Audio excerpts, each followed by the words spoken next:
वबरकातुहू।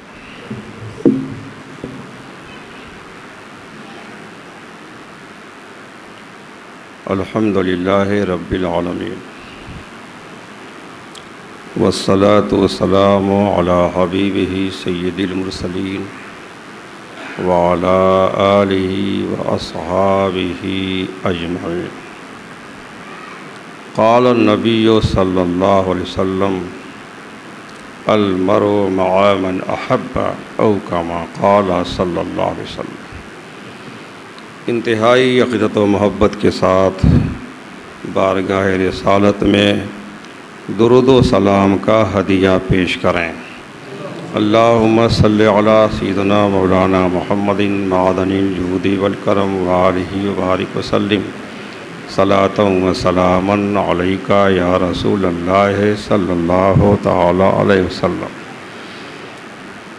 हज़रात, आज से पहले वाले जुमे को जिस मौजू पर बयान हुआ था,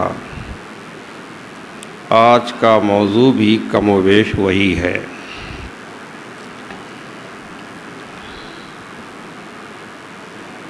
मुझे एक फतवा दिखाया गया था शारह बुखारी हज़रत मुफ्ती शरीफुल हक अमजदी अलैहिर्रहमा का। वो फतवा काट के थोड़ा सा दिखाया गया था।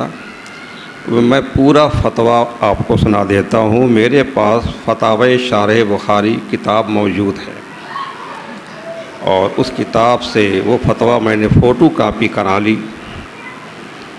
मैं शारह बुखारी का वो फतवा आपको सुना देता हूँ।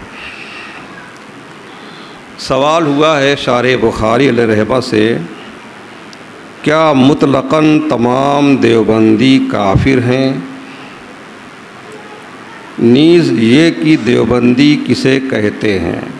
ये दो सवाल एक में हो गया कि क्या मुतलक़न तमाम देवबंदी काफिर। हालांकि हम बयान कर चुके हैं इसे बहुत से कि देवबंदी की कितनी किस्में हैं, कौन काफिर है, कौन बदमज़हब है, सब बयान कर चुके हैं, लेकिन ये फतवा हम सुना रहे हैं। तो ये सवाल है कि क्या तमाम देवबंदी काफिर हैं और ये कि देवबंदी किसे कहते हैं। और एक सवाल है कि जो हज़रात ख़ुद को देवबंदी कहते हैं मगर उलमाए देवबंद की कुफरी इबारतों से नावाकिफ़ हैं, क्या ऐसे हज़रात काफिर व मुर्तद हैं और ऐसे लोगों की नमाज जनाजा पढ़नी कुफ्र है? ये सवाल हुआ है। उसका जवाब हज़रत ने इरशाद फरमाया कि देवबंदी हकीकत में वो है जो मौलवी अशरफ अली थानवी, मौलवी खलील अहमद अम्बेठवी, मौलवी कासिम नानोतवी, मौलवी रशीद अहमद गंगोही की कुफरी इबारतों पर मुत्तला होते हुए भी उन्हें अपना इमाम व पेशवा जाने या कम से कम मुसलमान ही जाने। इन चारों का नाम अब हमने तफसील से बयान भी कर दिया इस पर।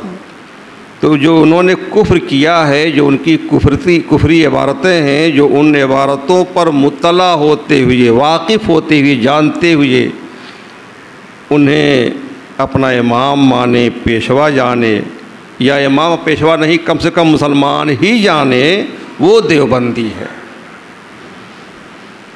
इसलिए कि उन लोगों की इन कुफरी इबारतों में हुज़ूर अक़दस सल्लल्लाहु अलैहि वसल्लम की सरीह तौहीन है।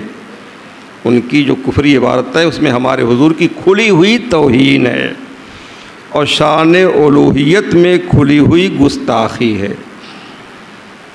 अब उसके बाद चारों उलमा की कुफरी इबारतें भी हज़रत ने बयान की। मौलवी अशरफ अली थानवी ने हिफ्ज़ुल ईमान सफ़ा 8 पर लिखा है। ये जितनी किताबों का नाम अभी लिया जा रहा है, ये सब किताबें आज भी मिलती हैं, छपती हैं।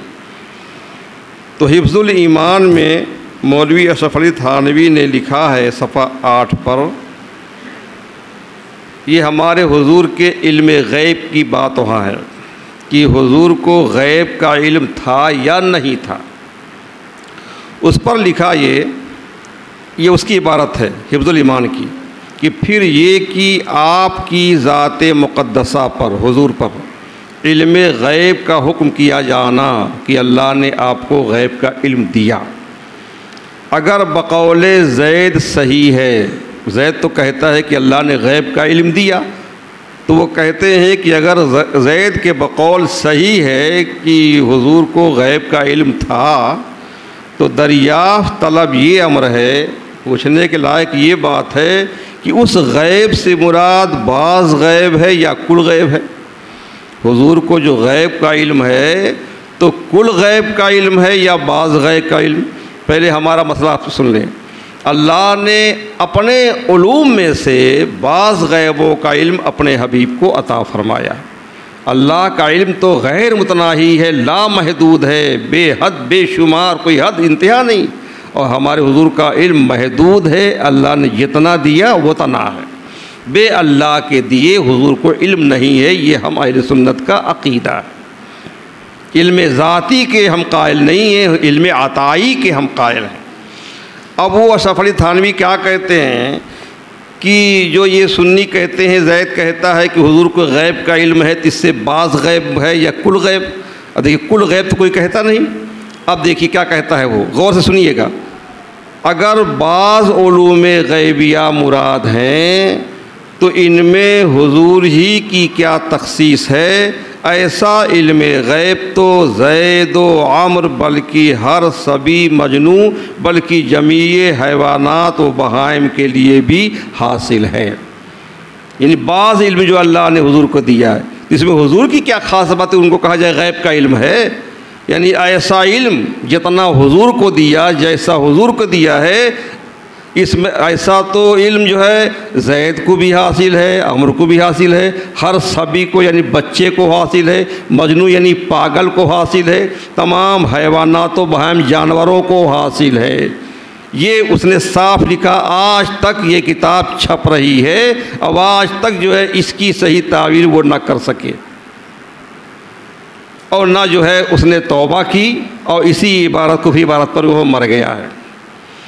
और उसके बाद फिर इसमें लिखा कि चंद सतरों के बाद लिखा कि अगर तमाम उलूम ग़ैबिया मुराद हैं, जबकि तमाम तो हम भी नहीं मानते, अगर तमाम उलूम ग़ैबिया मुराद हैं, इस तरह की उसकी एक फ़र्द भी खारिज न रहे तो उसका बुतलान दलील अक़ली व नक़ली से साबित है। तो मतलब कहने का ये हुआ कि कुल इल्म ग़ैब तो हुज़ूर को था नहीं। जो बाज़ इल्म ग़ैब था तो ऐसा था, इतना था जितना ज़ैद को है, अम्र को है, पागल को है, बच्चों को है, जानवरों को है। तो चाहिए कि जानवरों को भी आलिम ग़ैब कहा जाए, बच्चों को भी आलिम ग़ैब कहा जाए और पागलों को भी आलिम ग़ैब कहा जाए। ये उसके फतवा का खुलासा हुआ। तो शारे बुखारी फरमाते हैं कि इस इबारत से मौलवी अशरफ अली थानवी ने हुज़ूर अक़दस सल्लल्लाहु अलैहि वसल्लम के इल्म पाक को हर नाकस व नाकस हत्ता कि बच्चों, पागलों, इंतहाई हक़ीर व ज़लील चीज़ों, तमाम हैवानात व बहाइम के इल्म से तशबीह दी है या उसके बराबर कहा। किसी भी मसलक का कोई आलिम हो, आप कह दीजिए कि अरे उसको जितना इल्म था ना उतना हमारे कुत्ता को भी हासिल है, बिल्ली को भी हासिल है, फ़ौरन कहेगा ये गुस्ताखी कर रहे हैं आप। और हुज़ूर के इल्म पाक के बारे में कि अल्लाह के वो महबूब हैं, तमाम मखलूक़ात में सबसे ज़्यादा अल्लाह ने उनको इल्म अता फ़रमाया है, ये उनके इल्म पाक की तौहीन नहीं है, ये उनकी गुस्ताखी नहीं है। अच्छा, और देखिए ये तो एक इबारत कुफरी हो गई। मौलवी खलील अहमद अम्बेठवी ने बराहीन क़ातिया सफ़ा 51 पर लिखा, ये शारे बुखारी ने जो कुछ लिखा मैं सुना रहा हूँ आपको। उसमें खलील अहमद की इबारत देखिए। अलहासिल गौर करना चाहिए कि शैतान और मलकुल मौत का हाल देखकर इल्मे मुहीत ज़मीन का फ़ख्र आलम को खिलाफ़ नुसूस क़तइया के बिला दलील महज़ क़यास फ़ासिदा से साबित करना शिरक नहीं तो कौन सा ईमान का हिस्सा है। आपने कुछ समझा? यानी जो हुजूर का इल्म मुहीत मानते हैं ये अहले सुन्नत कि हुजूर को ज़मीन का इल्म मुहीत है, एक एक ज़र्रे का इल्म है, हर जगह का इल्म है। और वो कह रहा है कि शैतान तो उसको एक एक ज़र्रे का इल्म है, मलकुल मौत को एक एक ज़र्रे का इल्म है, एक एक हिस्से का इल्म है, कौन कहाँ है उसकी रूह खींचनी है, पहुँच जाते रूह निकालने के लिए।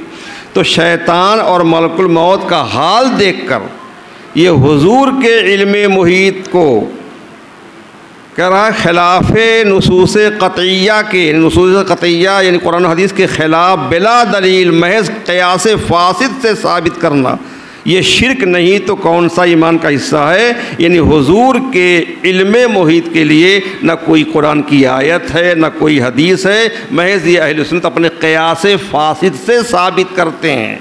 और कहता है कि शैतानों मलकुल मौत को ये उसात यानी इतने कसीर इल्म ये नस से साबित है।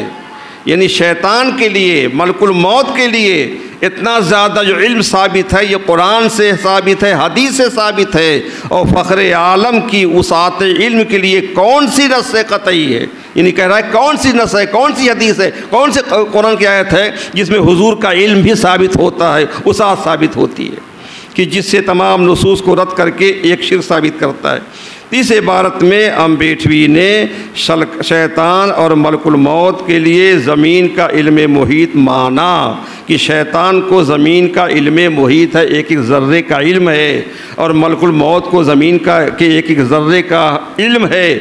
और हुजूर अक़दस सल्लम के लिए उतना इल्म मानना शिर्क करार दिया कि अगर कोई हुजूर के लिए भी मान ले तो शिर्क है। शैतान के लिए है, मानता है, वो मलकुल मौत के लिए मानता है, और हुजूर के लिए हम मानते हैं तो कहता है ये मानना शिर्क है। और आखिर में बिल्कुल जड़ साफ कर दी, साफ लिख दिया कि शैतान और मलकुल मौत के इल्म की वसात नस यानी कुरान और हदीस से साबित है। और हुजूर अक़दस सल्लम के वसअत इल्म का मुतलक इनकार कर दिया और कह दिया कि हुजूर अक़दस के लिए वसअत इल्म का सबूत किसी नस्स क़तई से है, यानी किस कुरान की आयत से, किस हदीस से है। इसका हासिल ये निकला कि हुजूर अक़दस के वसअत इल्म के लिए कोई नस्स क़तई नहीं, कोई कुरान की आयत नहीं, कोई हदीस नहीं। बाद में फ़ैसला कर दिया कि हुजूर अक़दस के लिए वसअत इल्म मानना शिरक है, जिसका साफ मतलब ये हुआ कि अम्बेठी का अक़ीदा है कि शैतान का इल्म हुजूर के इल्म से ज़्यादा है, और हुजूर शैतान का तो कुरान से हदीस से साबित है, हुजूर के वसअत इल्म के लिए कोई दलील है ही नहीं है। हैरत ये है कि शैतान को इतना इल्म माने तो शिरक नहीं है, और हुजूर के लिए माने तो शिरक है। वही काम शैतान के लिए मान रहा है तो शिरक नहीं, और हुजूर के लिए मान ले तो शिरक हो जाता है, मानने वाला मुशरिक हो जाता है। ये दो आलिम की बात हुई, देवबंद के आलिम की। मौलवी रशीद अहमद गंगोही ने बराहिन क़ातिया की तस्दीक की, उनकी मुस्तकिल कोई किताब नहीं है इस मौजू पर, बराहिन क़ातिया की तस्दीक की, इसलिए उन बुज़ुर्ग का भी यही अक़ीदा है जो अम्बेठवी का अक़ीदा है। और मौलवी कासिम नानूतवी ने तहज़ीरुन नास सफ़ा 3 पर हुजूर अक़दस सैयद आलम सल्लल्लाहु अलैहि वसल्लम के ख़ातमुल अंबिया बमाना आखिरुल अंबिया होने को 14 तरीक़ों से बातिल किया। हम जानते हैं कि ख़ातमुन नबीन जो कुरान शरीफ में हुजूर के लिए है, हुजूर आखिरी नबी हैं, हुजूर के बाद कोई नबी नहीं आएगा। उसने कहा कि ख़ातमुल अंबिया ये आखिरुल अंबिया के माना में नहीं है, यानी हुजूर आखिरी नबी नहीं है, और इसको 14 तरीक़ों से बातिल किया। सफ़ा 28 पर लिखा, क्या लिखा कि बल्कि बिलफ़र्ज़ आपके ज़माने में भी, यानी हुजूर के ज़माने में भी कोई नबी हो, जब भी आपका ख़ातम होना बदस्तूर बाक़ी रहता है, बल्कि अगर बिलफ़र्ज़ बाद ज़माने नबी भी कोई नबी पैदा हो तो भी ख़ातमियत मुहम्मदी में कुछ फ़र्क ना आएगा। इसका हासिल ये निकला कि नानूतवी साहब के नज़दीक हुजूर अक़दस सल्लल्लाहु अलैहि वसल्लम को ख़ातमुल अंबिया बमाना आखिरुल अंबिया वो नहीं मानते, और अब हुजूर को आखिरी नबी मानना, ख़ातमुन नबीन के माने आखिरी नबी मानना, ये दीन की ज़रूरियात में से है। जो दीन की ज़रूरियात में से किसी एक ज़रूरत दीनी का भी इनकार करेगा, वो कैसा ही तहज्जुद गुजार पाबंद शरा हो, वो काफिर और मुर्तद होगा। और मौलवी रशीद अहमद गंगोही ने अपने एक दस्तखती मोहरी फतवे में लिख दिया कि उक़ूए किज़्ब के माना दुरुस्त हो गए, ऐसे को तज़लील व तफ़सीक़ से मामून करना चाहिए। आपने समझा नहीं? यानी जो ये कहे कि खुदा झूठ बोल चुका, वो गुमराह भी नहीं है, फासिक भी नहीं है। आप देखिए, हम कहते हैं अल्लाह सुब्बूह कुद्दूस है, पाक है, झूठ की वहाँ तक रसाई नहीं है। उसका तो अच्छा बंदा जो होता है वो झूठ नहीं बोलता है, और हुजूर अल्लाह की बारगाह में झूठ की निस्बत करना कि अल्लाह झूठ बोल चुका, अगर कोई अकीदा रखे झूठ बोल चुका है, तब भी गुमराह भी नहीं है, फासिक भी नहीं है। ये सब उनकी कुफरी इबारतें हैं, और बहुत सारी इबारतें कुफरी है, जितने हज़रत ने जितना लिखा है उस वक्त मैं बता रहा हूँ। और मुसलमान का इजमाई अक़ीदा है कि जो भी शान उलूहियत और रिसालत में अदना सी गुस्ताखी करे वो काफिर है। जो अल्लाह की शान में, रसूलुल्लाह की शान में अदना सी भी गुस्ताखी करेगा वो काफिर हो जाएगा। इमाम काजी अयाज़ ने शिफा शरीफ में, अल्लामा इब्न आबिदीन शामी ने रद्दुल मुहतार में नकल फरमाया कि अजमाल मुस्लिमून अला अन्ना शातिमहु काफिरुन मन शक्का फी कुफ्रिही व अज़ाबिही कफ़र। मुसलमानों ने इस पर इजमा किया है, सारे मुसलमानों का इस पर इजमा है कि जो शख्स नबी करीम सल्लल्लाहु अलैहि वसल्लम की तौहीन करे वो काफिर है। ऐसा काफिर कि जिसके अज़ाब और कुफ्र में शक करे वो भी काफिर है। फिर फरमाते हैं इस बिना पर ये चारों तो काफिर है ही, ये चारों उलमा काफिर हैं। इन्हीं को उलमाए हरमैन शरीफैन ने काफिर कहा। हुसामुल हरमैन देखिए और किताबें देखिए। तो इस बिना पर ये चारों तो काफिर है ही, इनके अलावा जो भी इन चारों के इन मज़कूरा बाला कुफ्रियात में से किसी एक पर क़तई यकीनी हतमी तौर पर मुत्तला हो, वाकिफ़ हो और उन्हें मुसलमान जाने, काफिर ना कहे, तो वो भी काफिर है। और यही उलमाए अरब व अजब, हिल व हरम, सिंध व हिंद का मुत्तफ़क़ा फतवा है, जो हुसामुल हरमैन और सवारिमुल हिंदिया में बार बार छप चुका है। अब देवबंदी वो है जो इन चारों के मज़कूरा बाला कुफ्रियात पर क़तई यकीनी तौर पर मुत्तला हो, फिर भी इन चारों को या इन चारों में से किसी एक को अपना पेशवा माने या कम अज़ कम उसको मुसलमान जाने, काफिर ना कहे। ऐसे ही लोगों की नमाज जनाजा पढ़नी या दुआए मग़फ़िरत करनी बरबिनाए मज़हब सही कुफ्र है। उलमाए अहले सुन्नत जब देवबंदी बोलते हैं और उनके अहकाम बयान करते हैं तो उनकी मुराद देवबंदियों से ऐसा ही शख्स होता है। रह गए वो लोग जो इन चारों के कुफ्रियात में से किसी एक पर मुत्तला नहीं, किसी कुफ्री कलमा पर मुत्तला नहीं और उन्हें क़तई यकीनी इत्तला नहीं। वो सिर्फ देवबंदी मौलवियों की ज़ाहिरी इस्लामी सूरत, उनकी नमाज रोज़ों को देखकर उन्हें आलिम मौलाना जानते हैं, उनको अपना मजहबी पेशवा मानते हैं, मामूलात अहले सुन्नत को बिदअत व हराम जानते हैं। वो हकीकत में देवबंदी नहीं और उनका ये हुक्म नहीं, अगरचे वो अपने आप को देवबंदी कहते हैं और दूसरे लोग भी उनको देवबंदी कहते हैं। जैसे कादियानी हैं कि हकीकत में ख़त्म नबूवत का इनकार करने की वजह से काफिर हैं, मगर उर्फ़ आप में बेपढ़े लिखे लोग गवर्नमेंट के कागज़ात में उनको मुसलमान कहते हैं, लिखते हैं। आवाम का उर्फ़ मदार हुक्म नहीं, हुक्म का दौर मदार हकीकी माना पर है। इसलिए ऐसा शख्स जो अपने आप को देवबंदी कहता हो, लोगों से भी उसको देवबंदी, लोग भी उसको देवबंदी कहते हों, वो इन चारों उलमाए देवबंद को अपना मुक़्तदा पेशवा भी मानता हो, हत्ता कि अहले सुन्नत को बिदाती भी कहता हो, मगर इन चारों के मज़कूरा बाला कुफ्रियात पर मुत्तला नहीं है, तो वो दर हकीकत जो है देवबंदी नहीं है। उसका ये हुक्म नहीं कि ये शख्स काफिर है या इसकी नमाज जनाजा पढ़नी कुफ्र है। ये पूरा फतवा मैंने आपको सुना दिया। देखिए, एक बात ये लोग बयान करते हैं कि जिसमें 99 बातें कुफ्र की हों और एक बात इस्लाम की हो, उसको मुसलमान कहा जाएगा। जिसमें 99 बातें कुफ्र की हैं, एक बात इस्लाम की है, उसको मुसलमान कहा जाएगा। इस पर देखिए अल-मलफूज हिस्सा 2 में है, आला हज़रत से सवाल किया गया कि हुजूर जिसमें 99 बातें कुफ्र की हों और एक इस्लाम की, उसके लिए क्या हुक्म है?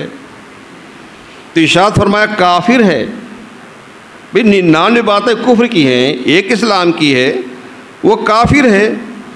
कोई शख्स नहीं कह सकता कि एक सजदा करे अल्लाह को और 99 सजदा करे महादेव को, इसके बावजूद मुसलमान रहेगा। अगर 99 सजदे अल्लाह को करे और एक सजदा भी महादेव को करे तो काफिर हो जाएगा। गुलाब का पानी एक घड़ा है, उसमें एक कतरा पेशाब का डाल दिया जाए तो वो पाक रहेगा या नापाक रहेगा? तो एक बात भी कुफ्र की है, हज़ारों बातें ईमान की हैं, तो काफिर होगा। उलमाए देवबंद तहज्जुद पढ़ते थे, कितनी किताबें लिखी, दीन का कितना काम किया बज़ाहिर उन्होंने, लेकिन एक एक जुमला सिर्फ कुफ्री बोल गए हैं। उनके ऊपर इस्लाम जो कुफ्र का फतवा हुआ, एक तौहीन की है, एक गुस्ताखी की है। उनकी तहज्जुद नहीं देखी गई, उनकी रियासतें नहीं देखी गई, उनका तक़वा, उनकी परहेज़गारी नहीं देखी गई। फिर आला हज़रत ने इस पर जो है बयान किया कि इत्तेफाकन एक सफ़र में किसी का नाका गुम हो गया। हुजूर के ज़माने में सल्लल्लाहु अलैहि वसल्लम ऊँटनी किसी की गायब हो गई। हुजूर के पास आए कि या रसूलल्लाह ऊँटनी गायब हो गई है। तो हुजूर अकरम सल्लल्लाहु अलैहि वसल्लम ने इरशाद फरमाया कि फ़लाँ जंगल में है और उसकी मोहार यानी नकेल पेड़ से अटक गई है। उसने बता दिया, ये गैब की खबर है। ज़ैद बिन लुसैत मुनाफिक ने कहा कि मोहम्मद सल्लल्लाहु अलैहि वसल्लम कहते हैं कि नाका यानी ऊँटनी फ़लाँ जंगल में है, उमा युदरी है बिल गैब, हुजूर गैब की खबर क्या जाने, हुजूर गैब की खबर क्या जाने। मुनाफिक था, हुजूर के पीछे नमाज़ पढ़ने वाला है, ये हुजूर के साथ रहने वाला है। खाली कह दिया कि हुजूर गैब क्या जाने। कुरान की आयत करीमा नाजिल हो गई, कुल अबिल्लाहि व आयातिही व रसूलिही कुंतुम तस्ताज़िऊन ला तातज़िरू क़द कफ़रतुम बादा ईमानिकुम। तुम फरमा दो क्या अल्लाह और उसकी आयतों और उसके रसूलों से तुम ठट्ठा करते हो, बहाने ना बनाओ, तुम काफिर हो चुके अपने ईमान के बाद। तुम तब मोमिन थे, मुसलमान थे, लेकिन तुमने जो कह दिया कि हुजूर को गैब की क्या खबर, अब तुम काफिर हो चुके। और इतना कह देना, तुमने रसूल की तौहीन नहीं की, तुम अल्लाह का ठट्ठा कर रहे हो, तुम रसूल का ठट्ठा कर रहे हो, अल्लाह की आयतों का ठट्ठा कर रहे हो। सिर्फ इतना कह दिया कि हुजूर को गैब की क्या खबर। तो फरमाते आला हज़रत कि अल्लाह ने उसकी 99 ना देखी, एक देखी। ये ने ना देखा कि हुजूर के पीछे नमाज पढ़ता है, ये देखा कि उसने गुस्ताखी का एक जुमला कह दिया है। अब फरमाते आला हज़रत कि असल मसला क्या है। ये मसला, इसको गौर से सुन लें।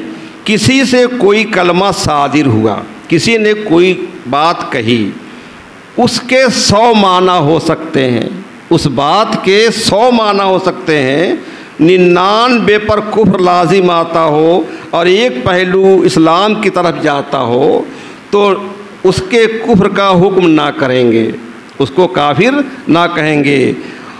और ये समझेंगे कि मुसलमान है, जिसने उसका वही माना मुराद लिया है जो इस्लाम वाला है। जो कुफ्र वाला है माना, वो माना ये मुसलमान मुराद नहीं ले सकता। हाँ, अगर मालूम हो जाए कि उसने कुफ्र का पहलू लिया है मुराद, तब उसको काफिर कहा जाएगा। उसको मिसाल से समझाएं। बहुत से लोग अल्लाह को कहते हैं अल्लाह मियाँ, ये देवबंदियों का तरीका भी, अल्लाह मियाँ। मियाँ का एक माना है मालिक, ये तो अच्छा माना है मालिक। और मियाँ का एक माना शौहर है, मियाँ बीवी बोलते हैं शौहर। और मियाँ का एक माना जो है ज़िना का दलाल। अब 3 माना उसके हैं। एक माना अच्छा है, 2 माना ख़राब है। अल्लाह को शौहर कहोगे काफिर हो जाओगे। लम यलिद वलम यूलद वलम यकुल लहू कुफुवन अहद। और जो है ज़िना का दलाल कहेगा तो बहुत बड़ा काफिर हो जाएगा। और अल्लाह को मालिक कहोगे तो बेशक अल्लाह हर चीज़ का मालिक है।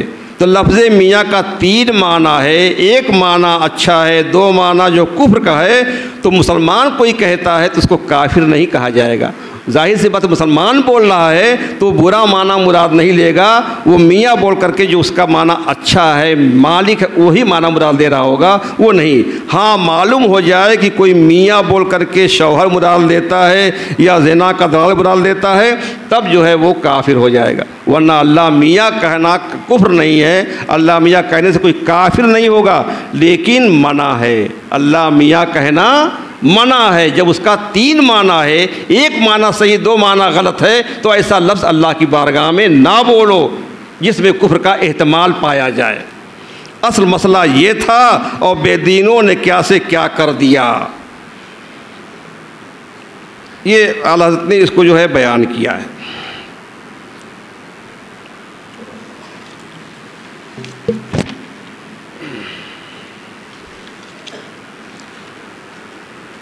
अब देखिए, कुफ्र और गुनाह में बहुत फ़र्क है दोनों हकाम में। वक्त तो मेरा वही ख़त्म हो रहा है। कुफ्र किसी से साजिर होगा तो उसका इजहार, उसको ज़ाहिर करना ज़रूरी हो गया। जिसको मालूम है वो पर ज़रूरी है कि वो उसका कुफ्र ज़ाहिर कर दे।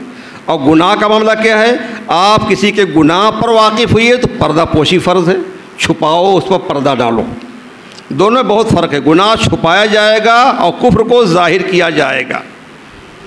किसी का कोई गुनाह बयान करेगा तो अगर हकीकत में गुनाह उसके अंदर है तो ये गीबत होगी, और नहीं है तो तोहमत और बुहतान होगी। और किसी की तरफ कोई गुनाह की निस्बत करेगा तो उसके लिए दलील शरई से उसको साबित करना पड़ेगा। तो गुनाह और चीज़ है, कुफ्र और चीज़ है, दोनों में बहुत फ़र्क है। और इस्लाम में तो सबसे बड़ा गुनाह नमाज का छोड़ना है। नमाज का छोड़ना सबसे बड़ा गुनाह है, क्योंकि नमाज का छोड़ना बहुत से सहाबा के नज़दीक, बहुत से आइम्मा के नज़दीक कुफ्र है। नमाज का तारिक काफिर हो जाएगा। लेकिन ज़िना करने वाला, शराब पीने वाला किसी के नज़दीक काफिर नहीं होता। तो मालूम हुआ कि नमाज का तर्क सबसे बड़ा गुनाह है। तो नमाज का तर्क आदमी बदलने जो है इसे करता रहता है, उसको कोई ऐब नहीं समझता। इसको समझना चाहिए। आला हज़रत ने, देखिए, आप लोगों से मेरी गुजारिश है, बहुत से लोग आप लोगों में ऐसे हैं जो देवबंदियों के साथ रहते हैं, दोस्ती करते हैं, शादियों में जाते हैं, उनकी बारात में जाते हैं। ऐसा ना करें। अल्लाह के हबीब ने इरशाद फरमाया, अल मरो मन मगा मन अहब्बा। दुनिया में आदमी जिससे मोहब्बत करेगा उसका हश्र उसके साथ होगा। अगर आप देवबंदियों के साथ रहते हैं, अल्लाह के नापसंद है, तो कहीं उसी के साथ उसका आपका हश्र हो जाए तो फिर क्या होगा? वो जहन्नम में जाएंगे तो आप भी जहन्नम उसके साथ जाएंगे। क्यों ऐसे एक साथ आप रहते हैं? हाँ, उनके साथ रहें एक शर्त पर। उनको आप समझाएं, प्यार से समझाएं। दोस्त है, आपका साथी है, मोहब्बत से समझाएं। कुफ्रियात से जो देवबंदियों के हैं वाकिफ़ कराएं, उनको सुन्नी बनाने की कोशिश करें। अगर आपकी मोहब्बत से कोई बदमज़हब सुन्नी बन जाता है, कोई जहन्नम जाने से बच जाता है, तो बहुत अच्छा नेक काम है। आप समझाते रहें। अगर आपके समझाने पर समझ जाता है, बहुत अच्छी बात है। और समझाने के बावजूद भी सुन्नी नहीं होता है, इसका मतलब ये है कि वो आपसे मोहब्बत नहीं करता, वरना आपकी बात मानता। आप उसको छोड़ दें, पता नहीं उसको छोड़ दें, उससे कतई ताल्लुक़ हो जाए। आला हज़रत की आखिरी वसीयत मैं सुनाता हूँ। आज भी वक्त ज़्यादा हो जाएगा, आप माफ़ करेंगे। और जब तक मेरा पूरा बयान ख़त्म हो जाएगा कोई भी बोलने की कोशिश नहीं करेगा। आला हज़रत की आखिरी वसीयत ये है, फरमाते हैं, हमारे इमाम है वो इमाम अहले सुन्नत, फरमाते हैं, ये समझे कि हम सब से वो ये खिताब फरमा रहे हैं, जिससे अल्लाह रसूल की शान में अदना तौहीन पाओ, फिर वो तुम्हारा कैसा ही प्यारा क्यों ना हो, फ़ौरन उससे जुदा हो जाओ। तुम्हारा कैसा ही अजीज़ व प्यारा हो, थोड़ी सी तौहीन पाओ अल्लाह रसूल के बारगाह में, फ़ौरन उससे अलग हो जाओ और जुदा हो जाओ। जिसको बारगाह रिसालत में ज़रा भी गुस्ताख देखो, फिर वो तुम्हारा कैसा ही मुअज़्ज़म बुज़ुर्ग क्यों ना हो, अपने अंदर से उसे दूध की मक्खी की तरह निकाल कर फेंक दो। मैं पौने 14 वर्ष की उम्र से यही बताता रहा और इस वक्त भी यही अर्ज़ करता हूँ। ये आला हज़रत की आखिरी वसीयत थी जिस पर हम सबको अमल करना चाहिए।